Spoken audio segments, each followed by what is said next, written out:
এক মধ্যবিত্ত পরিবারের গল্প। অনির্বাণ আর তার স্ত্রী কস্তুরী।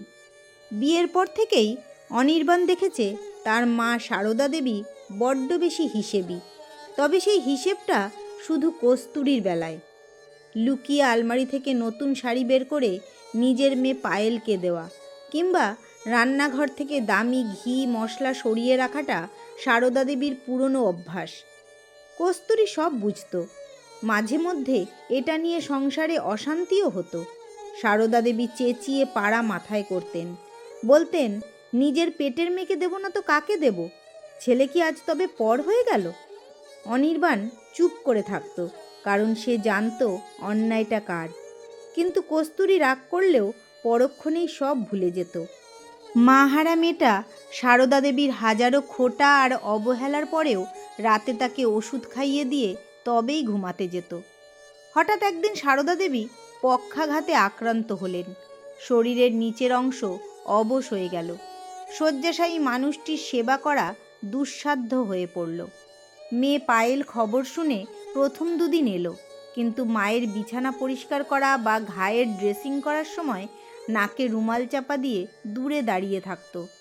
একদিন সারদা দেবী পায়েলের হাত ধরে বললেন, মারে, গাটা বড্ড চুলকাচ্ছে, একটু ধুইয়ে দিবি?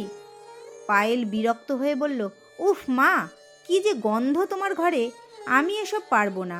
কস্তুরী বৌদিকে ডাকছি, ও তো দিনরাত এসবই করছে। বলেই পায়েল দ্রুত ঘর থেকে বেরিয়ে গেল।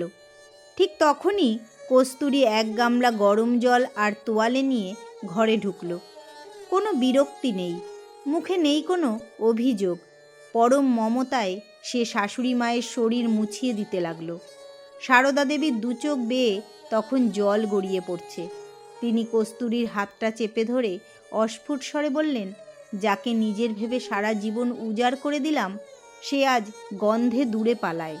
আর যাকে সারা জীবন ছোট করেছি, সেই আজ আমার বিষ্ঠা পরিষ্কার করছে। আমায় ক্ষমা করিস মা।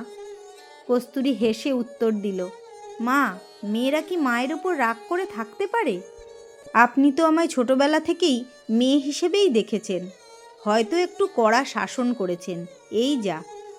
অনির্বাণ দরজার আড়ালে দাঁড়িয়ে সব দেখছিল। তার মনে হলো, রক্তের সম্পর্ক আমাদের আত্মীয় বানায় ঠিকই, কিন্তু বিপদের দিনে সেবা আর ভালোবাসাই ঠিক করে দেয় কে আসলে আপনজন।